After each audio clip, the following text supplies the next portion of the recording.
So hey everybody, welcome back to the channel. This is the 2021 Bentley Bentayga V8.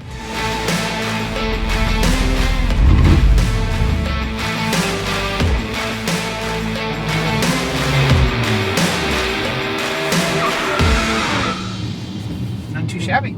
It is not shabby at all. Bentayga's been around since 2015, and Bentley claims it was the first super luxury SUV, and it was the fastest at the time. And things have changed, and there are a lot of other competitors now in this sort of luxury SUV segment. When the Bentayga first hit the market, I rolled my eyes. It didn't make sense to me. An SUV from Bentley, but I've read that they recently polled a lot of the original Bentayga buyers and found that when they bought that Bentayga, it was the first time they had ever owned any Bentley.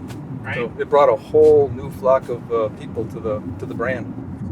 So they did a refresh, not a completely new vehicle, though on the outside, like how much sheet metal is new? Really, every panel on the front end, every panel on the rear end is new. So the doors, the roof are not, but the grille is bigger and it's more upright too. So it's got more of a formal look to it. More of a get out of my way. Yeah. I'm coming in my Bentley. So there's quite a bit of new sheet metal outside, but it's still absolutely recognizable as a Bentley Bentayga. Yeah, and the front I think looks better. I think it does too. Yeah. And they did different lights. They have Yep. cut crystal headlights, Yeah. which are absolutely gorgeous. It's like driving on the road, I just want to stop and look at my lights, the pretty jewelry. And then in the back they have not crystal cut lights, but They kind of emulate that look. I mean, they look like they've got cuts in them and facets and all that stuff. But yeah, their taillight went to an elliptical shape, a long ellipse instead just of like a more the square shape. Continental. Yeah, they did it because the Continental had that shaped taillight, and they wanted to tie the two in more. But And also to make it a full width gate, tailgate. yeah, I think we agree, Brian, that it's ugly.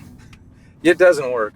Those elliptical taillights on the Continental work really well because of the shape of the car. But to take those same taillights and put them on this more boxy shape, it just doesn't work. It doesn't do it for me either. No, it's like, Which is a shame. It's like you like sauce on your pasta, you like some goop on your ice cream, right? But if you come up with a great hot fudge that works wonderful on ice cream, it might not work on your pasta.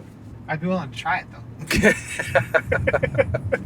And the inside is new too. Not new, but a lot of changes in the inside. My favorite being right here in the Yeah, center. They got rid of their eyeball socket things. yeah, those two round. and put in what looks like the Bentley wing Yes. right here for the fence. You're an aviator. That has an aviation sort of look. It does, to and it, it looks fantastic to me. Yeah. Maybe that's why I like it. You know, these, I have to play with this because the feel of this, pushing that in and out. To It's turn meaty. It on, It's got beefy. such drag to it.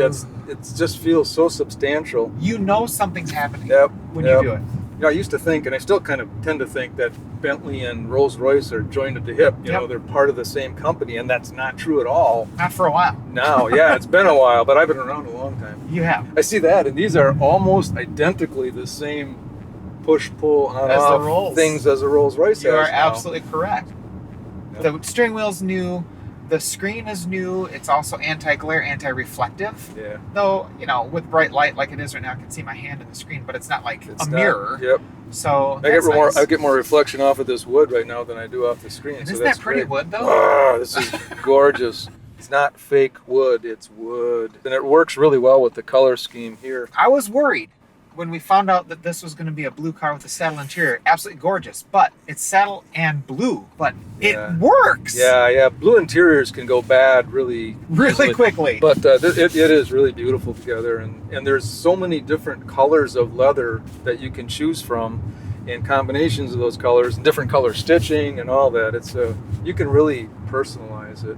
And we've got wireless charging down here. We've also got wireless Apple CarPlay, which is really nice. And then in the back, we've got more room. And the seats back there are shaped a little differently than they were before. And they can recline further. It's comfortable. And there's a lot of room back there. And also, when you're sitting back there, there's a little touch screen down below that you can control your climate from and all that. But it's got a button that allows you to pop it off. So that's what I just did here. I mean, it's so you're sitting back there and you're reclined, right? Maybe you want to adjust your seat those are also ventilated now, so fan cooled, and that it used to be. Yep. So you maybe want to adjust that. You maybe want to adjust your seat position, and maybe you're going to want to play with what music you're listening to and all that. And you don't want to keep reaching forward, so you can just pop it out and hold it in your hand and play with it. And even that, I mean, that's like 4 pounds, you know.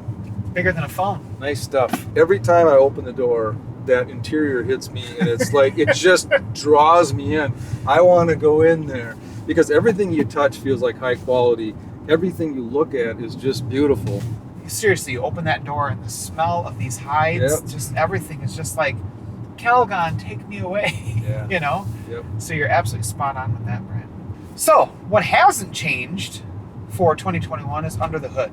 We've got a 4-liter twin turbo V8 Twin scroll turbos. twin scroll turbos. That's good for an astonishing 550 PS. Our favorite new word. Which is how many horsepower? 5 something. It's all good. Not quite Yeah, 600. 542, yeah. 542 horsepower. But the torque, even more. 568 68. pound-feet of torque. And that torque, I mean, it hits that 568 foot-pounds all the way down at 1960 RPM. So I'm at about 1400 now. Let me get up here. I could use my paddle shifters. Let me go down into manual mode here. With my 8-speed automatic. And the shifts are really quick and pretty seamless. So now I'm at $3,000. Hello, torque. Yeah. There have been a few times on the freeway when I get an opportunity to go and I want to go, and I push this thing down, and I'm shocked that a vehicle of this girth and size can throw you back in the seat, and it does. It pushes you Yeah, back the in the transmission's actually really good too. You know, Yeah. you don't have to put it in manual mode. You don't have to downshift for it, because if I'm not going to do it here because we're going to go flying off this hill. But when I come around here, and if I stop on it, it takes care of that downshift for you pretty quickly. And that's on. Oh, that's fun, isn't it? It is impressive, though. So that, you know, it holds that peak torque all the way from 1960 to 4,500. So you got a big flat torque curve there. It's a red line just under $7,000. It's really useful. Yep.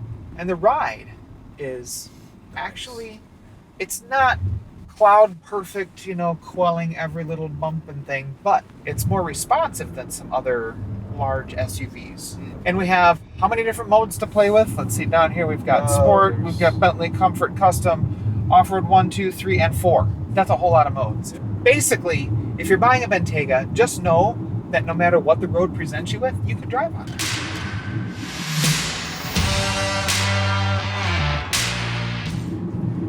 We've got a head-up display.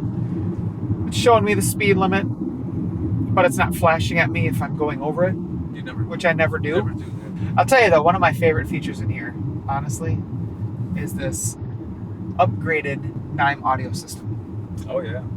No less than 20 speakers. And 1,780 watts. It's amazing. It sounds like a ridiculous number, but I did have the opportunity to crank it a bit. And the beautiful thing about that is you can crank it up to really high volumes, and there's just no distortion.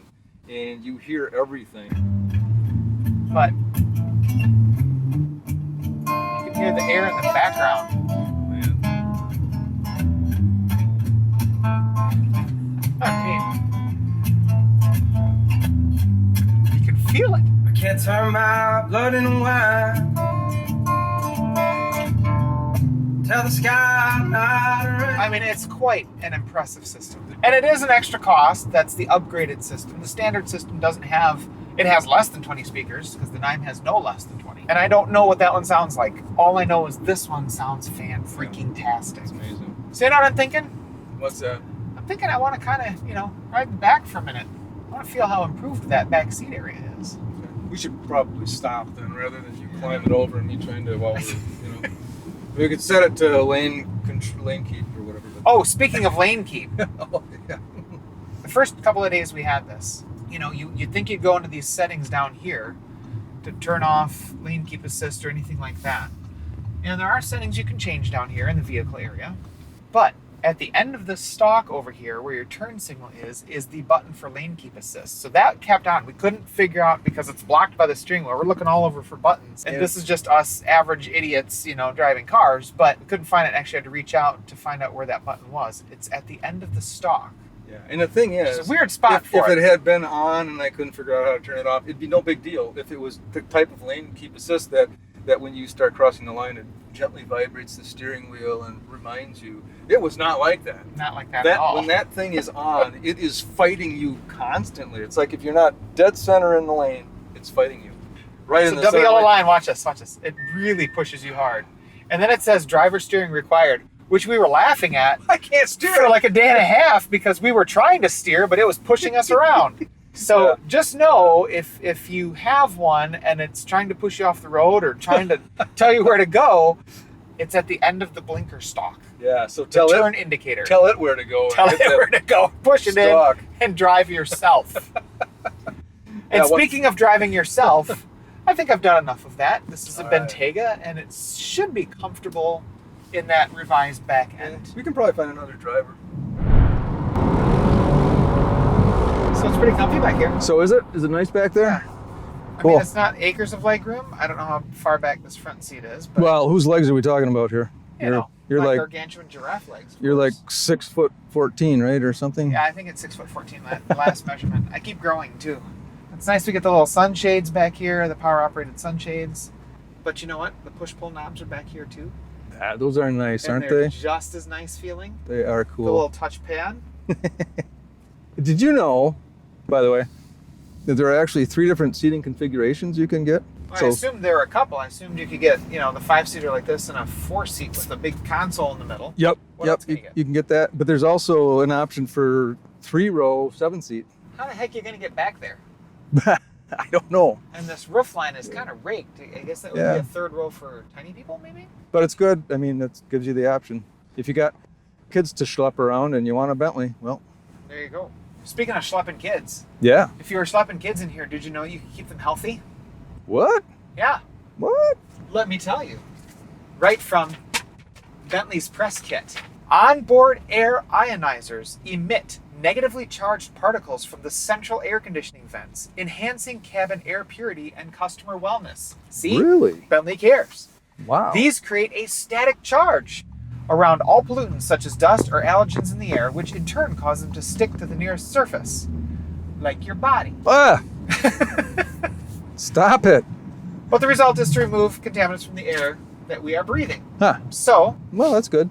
if you're schlepping your kids, they're going to be allergen and, contaminant free. Yeah. I do feel healthier For back sure. here. I mean, I don't know how you feel, but maybe that's part of that smell of that leather too. My God. Yeah, that makes me happy, if not healthy. Whew. I know that. Schlepping kids, you can also schlep stuff, right? I mean, these seats pop down. They lay relatively flat. Mhm. And then you've got all kinds of cargo room in here. Yes. All those things you can do, Nice. including squeaky brakes. Squeaky brakes. Oh, did you see that? I'm washing the window, and so it's like each wiper arm has 22 nozzles of heated water, and it just soaks the blade, and that's kind of cool. And speaking of large numbers of things in small areas, like 22 nozzles on a wiper blade, each of those cut crystal-looking headlights, each headlight, 82 LEDs in each headlight. 82 Did you know LEDs. that each headlight has 3 different light emitting modes? Ah. Depending on where you're driving. It'll spread that light separately whether you're in the city, out on a country road, or on an interstate or highway. That's probably why there's so many LEDs, to get the specific pattern they want, depending on your speed. I gotta say, Brian, they're the prettiest lights I've ever seen on a car. Yeah, they are. They are. Goofed up. Oh my goodness. Wow. Okay, I've done it before and I've said it before, but that is just astonishing. And you're in sport, right? I'm in sport mode, so the exhaust, it's even more aggressive. the exhaust really bellers, and it just throws you back in the seat. The 0 to 60 time on this is a 5,300 pound vehicle. 0 to 60 in 4.4 seconds. 4.4. 4.4, and 180 mile per hour top speed, which I'm not going to demonstrate that. Well, right when you're now. late for school, Yeah. So still, I mean, for a large luxury SUV, this does have a sporty feel to it. I like it. I like it too. I could live with this. Yes! Yes! Oh my goodness. Take it. That was a little more than 4.4 seconds, but it was also a little more than 60. Yeah, so as tested, you know, $247,000, $250,000. It's a lot of vehicle for that. So you know what? I'm just gonna kick back here and home, Jeeves. Yes, ma'am. Hey everybody, thanks for tuning in. Really appreciate you watching. If you enjoyed the video, please give us a like, subscribe, follow the channel for all new videos, and we'll see you next time.